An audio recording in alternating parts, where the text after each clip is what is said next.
इसी महीने की 13 तारीख को, 13 मई 2023 को पूरे देश भर में लोक अदालत लग रही है। ऐसे सभी लोगों के लिए जो लोन नहीं भर पा रहे हैं और सेटलमेंट करना चाहते हैं, वो उस लोक अदालत में जा सकते हैं।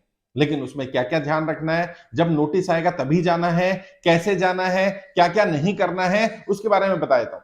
सबसे पहले तो लोक अदालत का नोटिस आए तो बिल्कुल भी घबराने की जरूरत नहीं है। वो एक सेटलमेंट अदालत है, एक म्यूचुअल अंडरस्टैंडिंग की अदालत है, जहां पर दोनों पक्ष अपनी अपनी बात रख के म्यूचुअल अंडरस्टैंडिंग से, आपसी सहमति से सेटलमेंट करना चाहते हैं, वो लोग वहां जाते हैं। अगर आपको नोटिस आया और आपको लगता है आपके पास पैसे नहीं है, आप सेटलमेंट नहीं करना चाहते हैं, या भी आपकी स्थिति ऐसी नहीं है, तो बिल्कुल भी घबराने की जरूरत नहीं है। यदि इस नोटिस पर आप नहीं भी जाएंगे तो भी कोई फर्क पड़ने वाला नहीं है।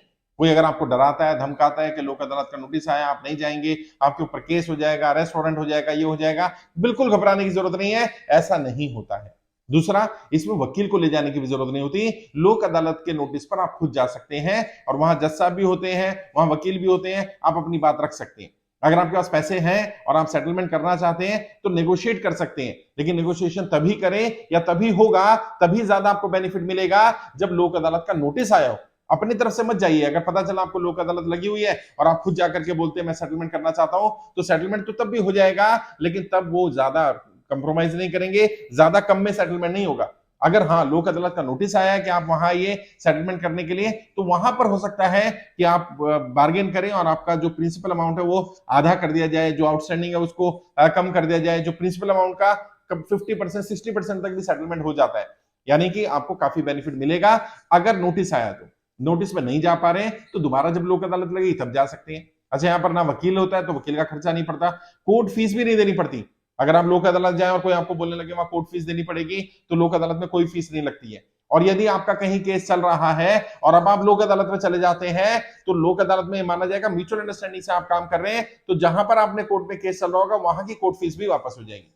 लेकिन इसमें यह भी ध्यान रखना है कि एक बार अगर आपने लोक अदालत में सेटलमेंट कर लिया तो उसे किसी कोर्ट में चैलेंज नहीं कर सकते, ना आप कर सकते ना बैंक कर सकता। बैंक भी नहीं जा सकता आपके खिलाफ अगर सेटलमेंट हो गया, क्योंकि सेटलमेंट म्यूचुअल अंडरस्टैंडिंग से हुआ है और लोक अदालत बनाई ही इसलिए गई है कि म्यूचुअल अंडरस्टैंडिंग से आउट ऑफ कोर्ट सेटलमेंट हो जाए, कोर्ट ना जाना पड़े। तो उस निर्णय के बाद कोर्ट नहीं जा सकते। लेकिन यह भी ध्यान रखना है कि वहां पर हो सकता है आपसे कोई ब्लैंक पेपर पे साइन करा लिया जाए, कोई फॉर्म हो और बोले आप साइन कर दीजिए हम भर लेंगे। ऐसा नहीं करना है, पहले पढ़ लीजिए। वैसे भी रूल है कि बिना पढ़े कोई पेपर साइन नहीं करना होता, हमें अपने सिग्नेचर किसी फॉर्म में कहीं नहीं देने होते। अगर देते हैं तो कल को कुछ भी लिख सकता है।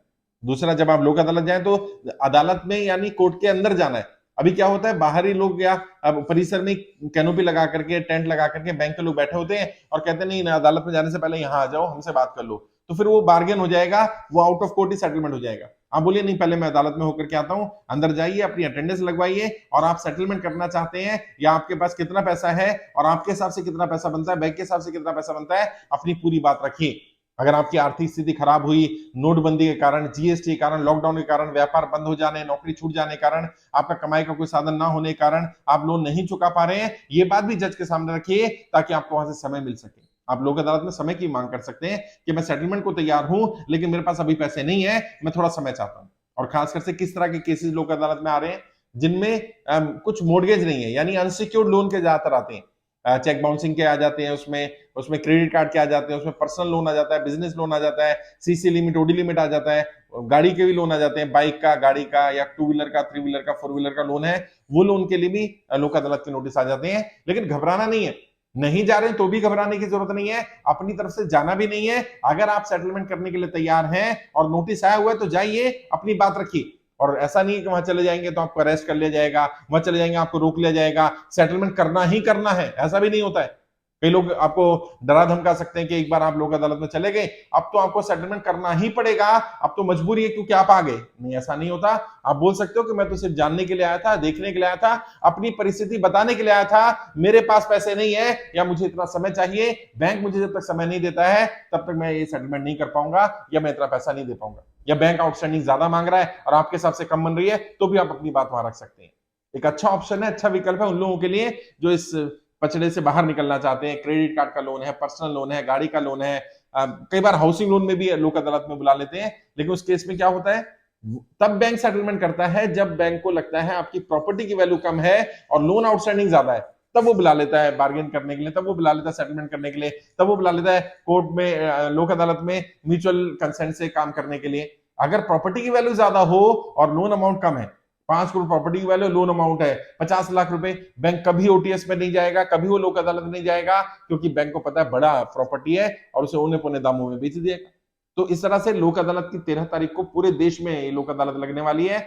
अगर आपको लग रहा है आपके पास अमाउंट है, अगर आपके पास नोटिस आया हुआ है, जाना चाहते हैं तो जा सकते हैं, कोई कोर्ट फीस देने की जरूरत नहीं है, कोई वकील की जरूरत नहीं है। और जो मैंने बताया जिन चीजों का ध्यान रखिएगा, कोई ब्लैंक पेपर पे साइन नहीं करना, जो कैनोपी लगाकर बैंक के लोग बैठे होंगे वहां पर बार्गेन नहीं करनी है, लोक अदालत में बार्गेन करनी है। और जब उनका नोटिस आया तो आप जितना मर्जी बार्गेन करिए। आप बताइए, वो कहते हैं 1 लाख है, आप बताइए मैं तो 10,000 रुपए 15,000 रुपए दे सकता हूं, और फिर वहां पर म्यूचुअल अंडरस्टैंडिंग से बार्गेन होगा। और जहां पर भी बात बन जाए, आपको लगे 25%, 30%, 40%, 50%, जितना आप अमाउंट आराम से भर सकते हैं उतने पर अगर सेटलमेंट होता हो तो सेटलमेंट करिए, नहीं होता तो वापस आ जाइए। घबराने की जरूरत नहीं, परेशान होने की जरूरत नहीं है। लोक अदालत के नोटिस को बहुत ज्यादा सीरियस लेने की जरूरत नहीं है। बहुत सारे लोग टेंशन ले रहे थे, परेशान हो रहे थे, रेगुलर कॉल मैसेज आ रहे थे कि सर 13 तारीख का नोटिस आया हुआ है लोक अदालत का, जाएं कि ना जाएं, वकील करके जाना है कि नहीं जाना, हमें अरेस्ट तो नहीं कर लिया जाएगा। लोक अदालत में ऐसा कोई प्रोविजन नहीं होता है।